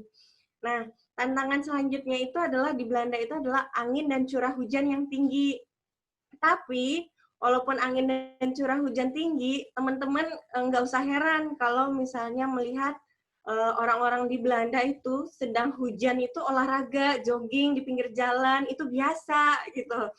Ini budayanya Belanda tuh begitu. Jadi kalau namanya walaupun misalnya salju setebal apapun, kalau masuk kantor jam 8 ya mereka jam 8 gitu. Jadi iklim ini bukan sebuah alasan buat orang-orang di Belanda. Kemudian juga iklim ini juga sangat berpengaruh terhadap aktivitas. Kenapa? Karena di waktu-waktu tertentu, misalnya seperti musim gugur atau dari musim winter, kemudian masuk ke musim semi, itu pergantian benar-benar anginnya lagi kenceng-kencengnya. Tapi ini tidak akan mempengaruhi aktivitas orang Belanda. Jadi nggak ada alasan buat teman-teman misalnya, aku nggak ngantor hari ini, kenapa ada badai gitu. Nah, buat orang Belanda tuh nggak ada pengecualian, kamu ngantor ya harus ngantor gitu. Atau ngampus ya harus ngampus gitu, nggak ada alasan sedikit pun. Nah, kemudian kesehatan ini juga ngefek ya, iklim terutama buat teman-teman yang baru datang ke Belanda atau ekspektasi ingin sekolah ke Belanda. Kesehatan ini juga sangat harus teman-teman jaga sekali, karena kan perubahan iklim itu kan setiap 3 bulan sekali. Jadi buat orang Belanda itu yang namanya flu, batuk, pilek, nah itu bukan sakit. Jadi nggak ada alasan juga kalau teman-teman nggak masuk kantor cuma karena bilang itu hari ini aku demam gitu. Itu nggak bakalan gitu. Karena di Belanda itu kan wajib punya Huisarts ya. Jadi Huisarts itu dokter family dokternya orang Belanda. Jadi setiap rumah, setiap individu tuh punya dokter. Nah, itu kalau misalnya teman-teman ngerasa badannya demam, flu atau panas sebelum pandemi ya, sebelum ini kita ceritanya sebelum pandemi. Nah, itu dianggap sesuatu hal yang kamu nggak usah datang ke dokter, kamu tinggal banyak minum sama makan buah aja. Jadi percuma teman-teman ke dokter nggak bakalan dikasih apa-apa gitu. Jadi hidup sehat di Belanda itu adalah modal penting. Nah, selanjutnya saya ingin berbicara mengenai kegiatan untuk mengembangkan potensi diri. Apa aja sih gitu yang bisa dilakukan oleh pendamping student? Nah, kalau aku bawa pasangan nanti dia ngapain gitu. Sementara aku harus ngampus, ngerjain deadline tiap hari, terus dia ngapain ya? Mungkin sebagian orang ada yang berpikir begitu kalau sudah punya keluarga. Nah, di sini saya kasih tips dan gambaran bahwa di Belanda itu banyak kegiatan sosial budaya yang bisa diikuti bukan hanya oleh student, tapi juga bebas, siapa aja bisa datang. Misalnya acara-acara yang dilakukan oleh pemerintah Belanda itu sendiri, seperti apa namanya, ada namanya Pasar Raya, Tong-Tong Fair, dan di situ tuh ajang budaya masyarakat Indonesia dan Belanda. Kemudian ada kegiatan yang ditajak oleh KBRI, Kedutaan Besar Republik Indonesia di Den Haag, itu juga sering melaksanakan kegiatan-kegiatan budaya. Kemudian ada lagi juga acara yang dipandu oleh PPI, misalnya PPI Belanda atau PPI Kota. Nah, itu juga sering melaksanakan kegiatan sosial budaya, dan itu siapa saja boleh ikut gitu, berpartisipasi. Jadi teman-teman nggak perlu takut lah nanti mau ngapain gitu. Nah, ada juga kalau teman-teman yang punya pasangan tidak ingin melanjutkan pendidikan formal, juga banyak pendidikan informal yang gratis di Belanda, teman-teman. Jadi, misalnya kayak saya tinggal di Leiden, itu pemerintah Leiden itu memberikan pendidikan informal gratis seperti kursus bahasa Belanda. Jadi teman-teman nggak usah bayar, syaratnya teman-teman sudah menikah dan punya anak. Jadi teman-teman bisa kursus bahasa Belanda gratis, kursus bahasa Inggris gratis, kursus menjahit gratis. Pokoknya banyak deh kegiatan-kegiatan yang disponsori oleh pemerintah Belanda secara gratis. Nah, kemudian kegiatan sosial masyarakat. Apa sih kegiatan sosial masyarakat yang bisa dilakukan oleh pendamping student ataupun student itu sendiri? Nah, di Leiden, seperti tempat saya tinggal itu, ada namanya komunitas Mama Cafe. Mama Cafe ini tempat ngobrolnya mama-mama, Mas Budi, Mbak Indi. Jadi, ibu-ibu yang para pendampingnya bekerja atau student. Nah, di sini juga untuk tempat sehat mentalnya para ibu-ibu gitu. Jadi mereka ya di situ dibentuk komunitas yang disupport oleh pemerintah Belanda, khususnya kalau kita tuh Leiden ya buat bertukar pikiran, melakukan kegiatan-kegiatan sosial atau apapun lah untuk sharing informasi. Kemudian kalau di komunitas orang Indonesia juga ada loh, kalau kita itu di Leiden namanya Frau in Leiden. Jadi ini juga tempat ajang ibu-ibu berkumpul, silaturahmi, bahkan juga kita mendirikan tempat pengajian Al-Quran buat anak-anak, kemudian tempat orang tua yang sudah berkeluarga maupun bujang ataupun student maupun tidak student tuh bisa setiap seminggu sekali kita misalnya ada pengajian, juga ada kegiatan warga negara Indonesia. Sebenarnya siapapun boleh berkumpul gitu, tapi karena ini komunitas Indonesia pasti mayoritas didatangi oleh orang Indonesia. Nah, kegiatan apa lagi sih yang bisa dilakukan untuk mengembangkan potensi diri oleh pendamping student? Nah, kebanyakan juga teman-teman kan yang studentnya bukan hanya yang laki-laki ya, tapi juga perempuannya juga ada yang student. Jadi yang pendampingnya ada laki-laki. Nah, mereka juga rata-rata juga bekerja. Ada bekerja yang paruh waktu, misalnya ada yang fashionnya jadi koki ya, mereka masak gitu, kerja di restoran. Kemudian ada juga yang jual makanan online. Ada juga yang sampai skillnya jual sepeda, itu juga ada, Mas Budi. Kemudian ada yang bekerja di hotel, pokoknya banyak macam deh. Izin Mbak Umi, 2 menit lagi ya. Oke, ini the last. Oke, nah saya berbicara tentang pendidikan anak. Nah, pendidikan anak pada umumnya di Belanda ini teman-teman bisa menyekolahkan anak di sekolah Belanda atau sekolah Indonesia juga ada, tapi itu letaknya di Den Haag, di Wassenaar, atau teman-teman ingin sekolah anaknya di sekolah berbasis bahasa Inggris juga ada. Nah, kalau untuk pendidikan anak di sekolah Belanda, ini gratis loh. Jadi ini disubsidi oleh pemerintah Belanda. Jadi teman-teman hanya bayar setahun itu berapa euro saja, tapi itu pada umumnya bisa dikatakan gratis karena hanya mengeluarkan sedikit sekali biaya untuk itu. Kemudian kalau pendidikan anak di sekolah Indonesia, nah itu adanya di Wassenaar, dan di Eropa itu cuma ada satu. Dulu ada 2, tapi sekarang ada 1, hanya ada di Belanda untuk wilayah Eropa. Nah, teman-teman yang ingin anaknya tetap bersekolah di sekolah Indonesia juga bisa sekolah di Wassenaar itu tadi, di Den Haag. Nah, mungkin itu gambaran singkat dari saya, nanti bisa kita lanjutkan di sesi tanya-jawab, mengingat waktu juga. Mas Budi, terima kasih. Oke, makasih Umi. Keren banget presentasinya. Dan bikin saya kangen Eropa ya. Sudah berapa tahun lalu tuh meninggalkan sana.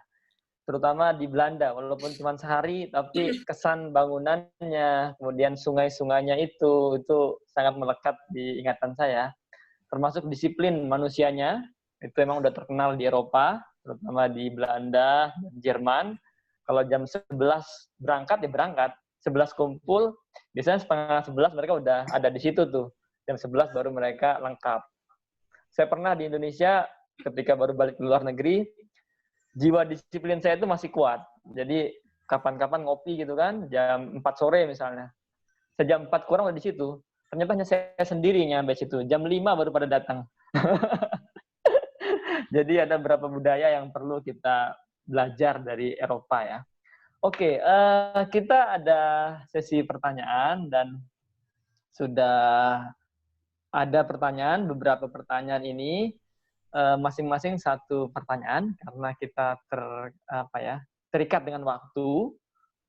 Apalagi Dila ini kan waktu Indonesia Tengah ya, Wita. Berarti di sana beda 1 jam. Di sana udah jam mendekati 6:30 ya, Dila ya. Sudah maghrib.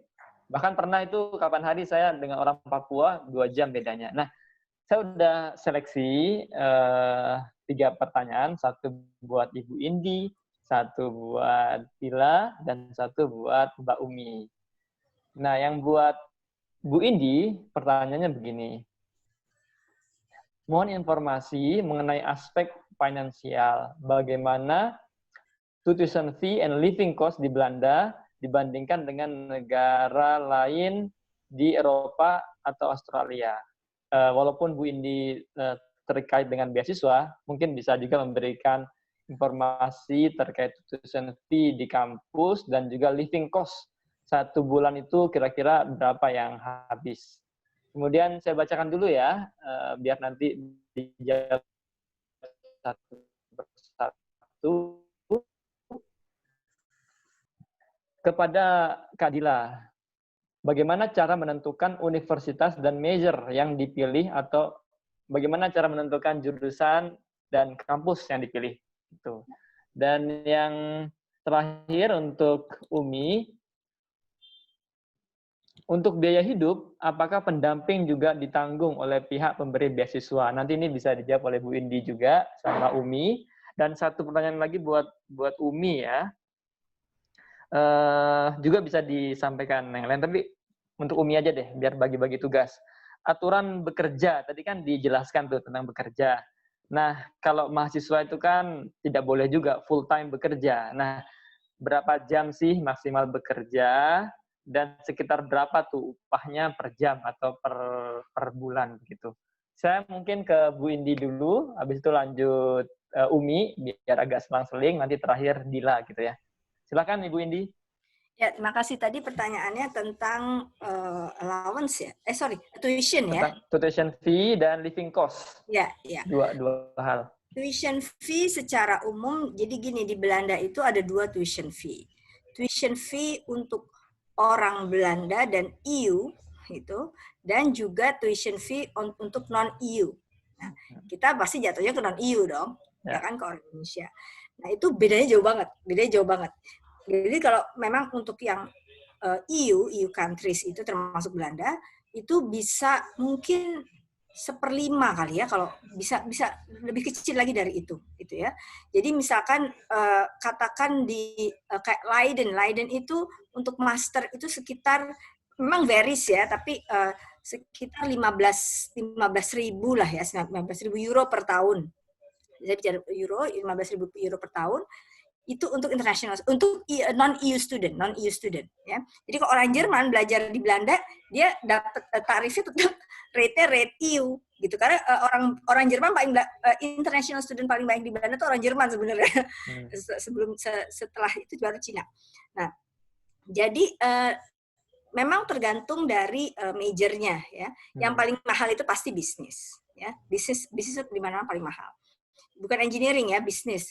bisnis itu bisa, nah kalau di Stunet kebetulan kita ada pagunya, jadi tidak boleh lebih dari program studi yang tuitionnya lebih dari 20.000 euro per tahun.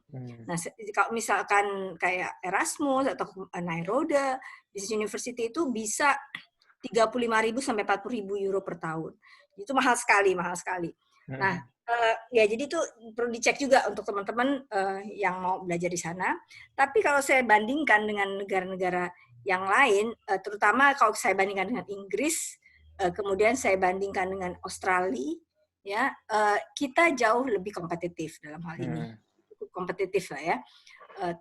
Kemudian terutama juga untuk standar hidup ya, living allowance, saya pikir itu jauh lebih affordable, jauh lebih affordable untuk standar mahasiswa ya, maksud saya ya nggak tiap hari ngopi di Starbucks gitu kan. Itu standar mahasiswa kan nggak gitu, masak. Iya. Dan mahasiswa kan masak sendiri gitu kan, ya kan, ya kan Mbak Umi ya. Jadi jadi kami juga memberikan tuition itu dengan basis standar hidup mahasiswa. Jadi kalau di Stunet tidak berlebihan, tapi kami yakin cukup ya, dia bisa kemana-mana kok, tuh pasti cukup. Bisa jalan-jalan, dia bisa nabung kok, itu pasti cukup. Ya. Jadi saya biasanya kalau misalkan pada komplain gitu, kamu boleh komplain apa aja, saya bilang gitu, kasih tahu saya kalau ada yang nggak beres. Cuma satu yang kamu nggak boleh komplain, yaitu minta naik allowance.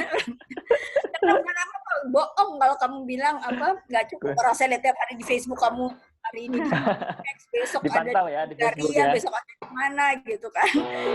Tapi anyway, itu relatif affordable. Bahkan maksud saya gini, jika misalkan self finance pun menurut saya itu masih tentunya dengan kita compare dengan value yang kita dapat ya, dengan international exposure, sebenarnya tadi hal-hal yang disebutkan oleh Mbak Umi maupun Dila, bahwa sebenarnya yang kita dapat itu dari sekolah di luar itu nggak usah studentnya. Tadi saya tuh amazed banget dengan presentasinya Mbak Umi itu. Saya baru pertama kali dengar presentasi dari pendamping gitu. Saya pikir ini bagus banget. Dan saya senang banget karena ternyata bukan cuman studentnya, pendampingnya pun bisa punya kesempatan untuk mendevelop dirinya. Gitu. Jadi menurut saya itu yang paling penting. Sekolah di luar itu sebenarnya ya knowledge and skill ya iyalah pasti bagus lah gitu ya, itu udah it goes without saying. Tapi yang paling penting itu personal development. Ya. Saya ngelihat presentasinya Dila aja udah beda itu, cara dia mempresent presentasinya itu kan beda. Nggak biasa gitu kan? Karena memang diajarkan hal-hal yang out of the box gitu ya. ISS itu isinya itu sekolahnya Dila itu apa ya, orang-orang hardcore NGO tuh pada situ semua. Kebayang dong kayak apa gitu kan. Nah itu jadi sebenarnya itu yang menurut saya juga harus kita compare. Dan kemudian return-nya financial juga, tapi juga return yang non-financial. Jadi return bukan dalam arti saya pulang dapat pekerjaan bagus, bukan cuma itu, tapi itu tadi personal development. Dan kalau dari sisi itu sih saya pikir Belanda cukup kompetitif. Itu kira-kira menjawab? Oke, keren banget. Sangat menjawab sekali Bu Indi dan sangat keren. Thank you Bu Indi. Lanjut ke Umi, silakan Mbak Umi. Nah, jadi kalau PhD student itu kan di Belanda itu dihitung pekerja ya, jadi dia nggak bisa lagi kerja paruh waktu. Tapi kalau master itu masih bisa, dan pendamping apalagi itu diperbolehkan. Jadi rata-rata teman di sini itu bervariasi sebenarnya, tapi standarnya itu per jam di sini itu 8 euro, Mas Budi sama Bu Indi, Mbak Dila. Jadi teman-teman juga ada yang nyambi sebagai nani. Jadi kalau kebanyakan kan teman-teman di Indonesia itu kan bukan hanya laki-laki yang studentnya, juga ada yang perempuan yang sudah menikah. Jadi mereka membawa anak. Terus karena di Belanda itu tempat penitipan anak sangat mahal, jadi solusinya adalah mereka menitipkan ke teman-teman Indonesia yang seperti tadi, ada yang pendamping student, jadi nggak ada kegiatan, jadi dititipin, tapi itu secara profesional, jadi per jamnya berapa gitu. Itu juga suatu peluang juga untuk mendapatkan pengalaman baru di luar. Mungkin begitu Mas Budi. Mas Budi bisa saya tambahkan silakan. Ini mungkin jadi salah satu pertimbangan kalau PhD memang saya bisa bayangkan ya kan lama ya PhD ya. Jadi menurut saya untuk membawa keluarga itu satu hal yang cukup tepat gitu ya, cukup bijak karena akan lebih banyak positifnya kalau menurut saya. Tapi kalau untuk master ya, saya terus terang saya nggak rekomen kerja gitu ya. Kedua sih nggak rekomen bawa keluarga kalau master ya. Ya sekarang master 1 tahun gitu kan. Dia datang dulu sekarang ke sana, dia nggak boleh ujuk-ujuk bawa langsung, nggak boleh karena dia ngurus izin tinggalnya si studennya harus datang dulu berapa bulan, kemudian baru dia bisa sekolah bisa membantu menguruskan izin atau MVV entry visanya itu untuk si keluarganya gitu loh. Jadi nggak bisa kayak gitu. Baru istilahnya baru napas gitu, terus kemudian 4 bulan kemudian anaknya datang, habis itu pulang lagi gitu kan. Menurut saya nggak worth it. Yang kedua, dari sisi workload, nah Dila bisa tanya deh, ditanya ke Dila deh kayak apa gitu kan. Dia tadi ceritanya enak-enak sebenarnya gitu kan. Workload itu kan luar biasa. Saya angkat topi ya kalau anak master masih bisa kerja. Itu saya salut banget. Kalau saya pikir apalagi beasiswa Sunat tuh udah termasuk sedikit ya, allowance-nya nggak terlalu banyak. Kalau yang cukup banyak, udahlah, nggak usah kerja, just focus on your work, on your study, gitu loh. Untuk master kalau saya pagi master cuma setahun, gitu ya. Jadi tujuan ke sana kan belajar, gitu kan. Jadi ya udah fokusnya di situ, gitu loh. Nggak usah lah mau beli ntar mau buat beli mobil, mau buat nikah, mau ini, mau itu, gitu. Jadi kalau menurut saya agak kurang, takutnya malah nanti distracted gitu loh. Karena terus terang beban akademis itu sangat demanding. Ya gitu aja. Makasih Bu Indi tambahannya. Jadi memang nyambung sebenarnya. Kalau Umi kan di sana pendamping, tentu banyak waktu senggang dan digunakan untuk hal positif. Salah satunya ya bekerja juga. Tapi seperti kata Bu Indi, semuanya hanya master begitu. Dan biasanya sih usia master itu masih single ya Bu Indi, kebanyakan belum berkeluarga. Jadi kalau PhD mungkin banyak sudah berkeluarga beberapa dan juga durasinya lebih lama, bisa 4 tahun, bisa 5 tahun. Tapi kalau setahun, kata Bu Indi tadi, sebaiknya fokus aja ke studinya dan nanti itu akan dibayar setelah itu. Artinya dibayar itu setelah selesai, kita akan bekerja di tempat-tempat yang strategis. Justru lebih banyak itu kalau mencari duit di sana. Justru kalau kita bekerja pada saat kuliah, apalagi full time, dua-duanya nggak dapat. Dari sisi kuliahnya kurang maksimal, bekerjanya juga ya gitu-gitu doang. Nanti kembali ke Indonesia ya akhirnya dari awal lagi kan. Oke. Makasih Umi dan Ibu Indi atas penjelasannya. Yang terakhir ke Kak Dila, gimana sih nentuin jurusan sama kampus yang cocok buat kita? Ini kayak klik coaching aja ya, mentoring. Pertanyaannya ya. Klik coaching. Silakan. Ya, benar. Jadi kalau misalnya di klik coaching tuh biasanya kan ada cerita atau pertanyaan stepnya yang duluan yang mana nih? Milih universitas dulu, apa milih jurusan gitu kan? Nah, yang selalu saya sarankan adalah selalu cari jurusannya dulu. Gitu. Jadi ada misalnya teman-teman yang sudah dari puluhan tahun yang lalu sudah merencanakan bahwa saya harus kuliah di Leiden, saya harus kuliah di Universitas Leiden. Tapi jurusannya ada nggak? Jurusannya sesuai nggak? Gitu. Jadi ini bukan persoalan universitas, tapi persoalan jurusan. Nah, cara untuk menentukannya adalah ada tuh yang namanya website yang paling bagus untuk cari jurusan di Belanda. Saya tuliskan di kolom komentar. Namanya www.studyfinder.nl. Itu adalah cara pertama saya mencari jurusan tempat kuliah saya. Jadi misalnya di studyfinder.nl itu kita tuliskan apa jurusan yang kita minati. Misalnya saya sukanya jurusan HAM, Human Rights, maka saya tulis keywordnya Human Rights. Di situ nanti akan muncul banyak sekali opsi universitas yang bisa kita daftar untuk jurusan HAM. Nah, cara menentukannya adalah yang pertama, cari yang sesuai dengan kapasitas kita, dengan kemampuan kita. Jadi lihat application requirement-nya untuk admission. Jangan sampai kita punya IELTS-nya tuh 6, tapi yang diminta sama UNIF-nya tuh 7 gitu loh. Jadi kalau misalnya dari segi requirement administrasi aja nggak nyampe, itu ya nggak usah lah kita mengejar sesuatu yang kita nggak bisa gitu kan, karena kita butuh waktu. Kemudian ada juga beberapa requirement yang lain, dokumen-dokumen yang dibutuhkan, dan kita lihat dulu sama diri kita, apakah kita bisa afford dokumen itu, misalnya kayak butuh GRE kah, atau butuh GMAT kah untuk yang kuliah bisnis, dan lain-lain sebagainya. Kemudian yang kedua adalah baca modul masing-masing universitas. Baca modulnya masing-masing, karena bisa jadi jurusannya semua sama namanya, Human Rights, International Law and Human Rights, dan sebagainya. Tapi dalam modulnya itu pasti beda.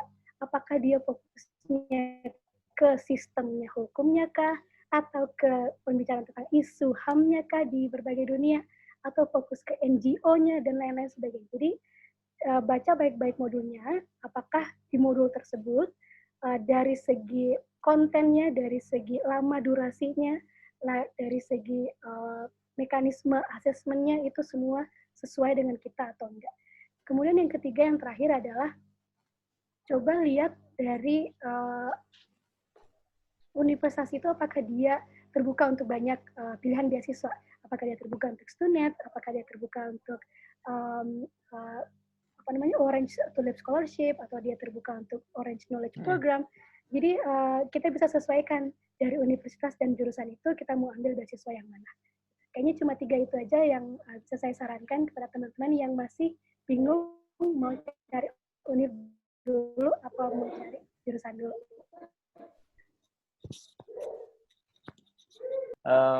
Sangat menjawab sekali ya pertanyaannya terkait cara menentukan jurusan dan juga kampus. Baik, sebenarnya masih ada pertanyaan dan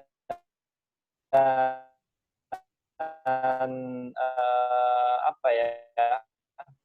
Ya ada yang ingin nanya 1,5 jam lebih ya, dan kita rasa sudah cukup.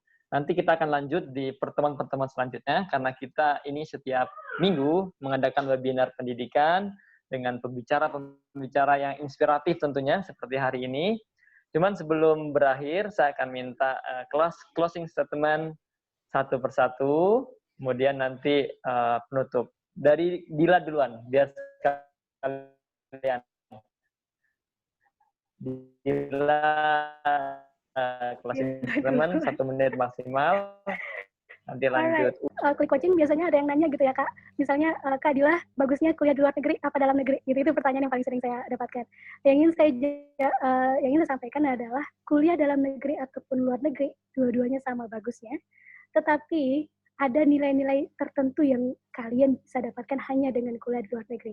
Contohnya tadi kayak self-esteem, self-development, the sense of tolerance, the sense of respect to other people yang berbeda dengan kita, dan lain-lain sebagainya, itu kita dapatkan dengan kuliah di luar negeri. Yang penting kuliah dalam negeri atau dalam negeri, yang penting jangan lupa pulang ke rumah membangun negeri sendiri. Terima kasih, ini tepuk tangan nih harusnya. Oke, next Umi, closing statement. Oke, buat teman-teman yang ingin kuliah di luar negeri, kemudian yang telah berkeluarga khususnya, jangan pernah takut. Di luar negeri selalu banyak kesempatan, baik itu bagi student maupun pendamping. Yang penting carilah informasi sebanyak mungkin agar bekalnya maksimal setelah berada di luar negeri. Dan jangan lupa setelah pulang kembali berbakti. Mungkin begitu, Mas Budi. Oke, keren. Thank you, Umi. Closing statement-nya. Dan yang terakhir dari Ibu Indi. Silakan, Bu Indi. Ya, jadi kalau saya ditanya, haruskah sekolah ke luar negeri, gitu ya? Kalau saya jawabnya harus. Karena apa? Ada satu korelasi kalau menurut saya, kemajuan suatu negara itu dengan exposure internasional yang didapat dari luar negeri oleh para studentnya. Lihat Cina, lihat Korea, lihat India, mereka international student mobility itu paling tinggi di dunia. Ya. Cina dengan kira-kira 1 juta student di luar negeri, kemudian India kira-kira 800.000, terus kemudian di bawahnya kalau nggak salah Korea sekitar 500.000, sementara Indonesia kita udah pakai LPDP, udah pakai Stunat, udah pakai chevening, udah pakai yang segala macam, self finance dan segala macam, itu belum ada 100.000, mungkin baru 60.000 ya. Vietnam sudah 80.000 ya, sedangkan Vietnam berapa negara ininya, kita lihat coba ada sedikit korelasi, ada korelasi yang cukup kuat, kemajuan suatu bangsa dengan jendela yang terbuka bagi anak-anak mudanya kesempatan. Kita nggak akan ngejar kalau kita nggak pakai satu booster. Nah, boosternya ini salah satunya menurut saya adalah dengan bersekolah ke luar negeri, karena bukan cuma dengan kita bukan cuma dapat knowledge and skills, tapi juga tadi dapat personal development, dan ini yang justru akan lebih membawa kita lebih cepat ke 2045 apapun deh yang kita tuju. Dan kemudian satu lagi, kalau kita sekolah ke luar negeri, satu resepnya sebenarnya adalah kita harus mau meninggalkan comfort zone kita. Jadi itu sih kalau saya tipsnya itu aja. Kalau misalkan nggak mau meninggalkan comfort zone, masih mau ini mau itu, tapi saya banyak syaratnya, ya mendingan nggak usah gitu. Jadi menurut saya karena apa? Tidak ada hal yang besar, tidak ada hal yang nothing great come from comfort zone gitu loh. Jadi kita harus siap meninggalkan comfort zone. Setahun kan nggak apa-apa, LDR gitu ya. Misalkan gitu ya.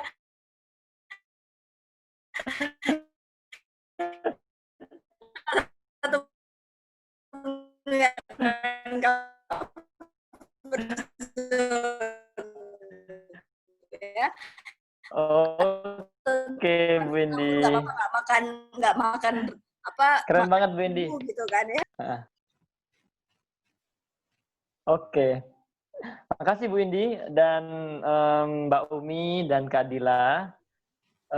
Semoga ini bisa memotivasi kita semua, terutama para pendengar, untuk bisa belajar lebih lanjut, karena tidak boleh ada pembatas. Kalau teman-teman lihat di sini ada 3 perempuan yang luar biasa, sekolah S1, S2, bahkan ada yang mendampingi S3, kita juga, teman-teman yang lain juga bisa. Jadi jangan sampai ada keterbatasan yang menghalangi kita. Ini adalah bukti bahwa perempuan Indonesia juga bisa, dan tentu saja laki-laki juga bisa, karena moderator juga laki-laki. Jadi semuanya bisa kuliah. Saya mengucapkan terima kasih sebesar-besarnya buat Bu Indi di tengah kesibukannya, mengurusi Stunat dan lain-lain, menulis, menyediakan waktu buat kita untuk berbagi, juga buat Dila, sudah berbagi di sini dari Makassar, dan juga buat Umi di Belanda. Thank you banget udah berbagi. Sekali lagi semoga acara ini bermanfaat. Oh, itu ada bukunya Bu Indi itu. Beli bukunya Bu Indi. Dipromosin. Semuanya penulis di sini. Bu Indi penulis, Dila nulis, Umi nulis, kebetulan saya nulis juga. Harus tapi lupa saya promosikan. Ya. Harus bisa nulis ya. Oke, sekali lagi terima kasih semuanya. Sampai ketemu di pertemuan selanjutnya. Oke, sampai jumpa lagi semuanya. Selamat sore.